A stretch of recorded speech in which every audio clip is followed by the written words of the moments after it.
Speaking of voting and good-spirited, we did just wrap up with the Republican caucuses here in Missouri, and the Camden County one, well attended. You were in attendance. Tell us about that experience. Yeah, it was interesting. It's the first caucus I have ever done, right? Because I've always been in states that did primaries. You just go and vote, and then you're done.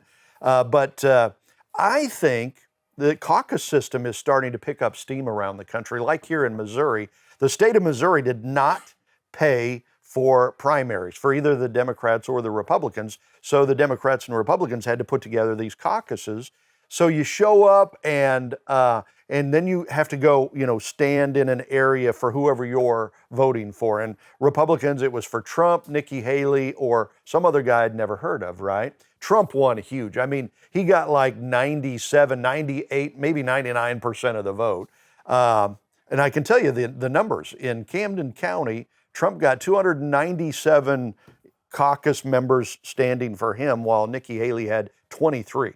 So that's the big, the other guy didn't get any. But it makes people go and take part, to kind of have some ownership in the process, which I thought was very interesting. Yeah. And it was fascinating. It went a little long because they go over all of the amendments of what they're trying to change in the Constitution and, words and stuff like that. That gets a little tiresome, but it's also part of, again, being a part of the process and taking some ownership of it, which I think we need to do in this country right now. But I do think part of the reason why a lot of states are going to these caucuses, because a lot of people think those elections in 2020 and 2022, something was wrong there. Yeah. Things were not done right or well or legal or something. So I think people are trying to be a little more cautious about that. I wanted to ask just your opinion more than anything, whether or not you like or don't like Trump out there, but considering all the legal stuff they've put him through and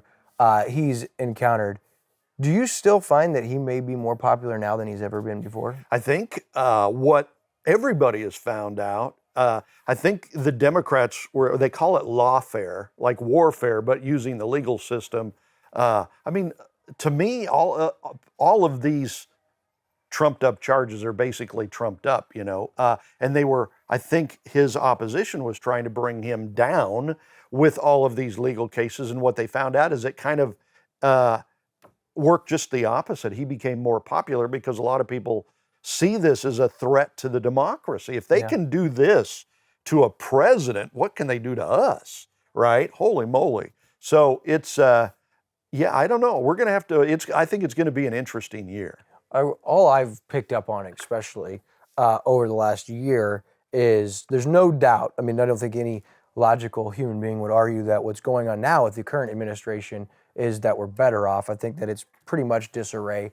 But what's crazy to me is that when some of these egregious and heinous accusations have come out against President Biden, that when the local media, whether it be MSNBC, CNN, Fox News, the majority of any mainstream media, that's really not their headlines, that even 3 years removed from being president, 19 of the 20 headlines would be about Donald Trump. They just can't leave the man alone and seem to have no concern or no pulse for what's actually going on in our country and the issues that are facing everyday Americans, whether it be the border crisis, whether it be inflation, whether it be adverse reactions to COVID vaccinations, whether it be the mental health crisis, the gender identity crisis that's running rampant across our country. Those don't seem to be as important as whatever the man Donald Trump is doing. And to me, that should tell us something. Yeah,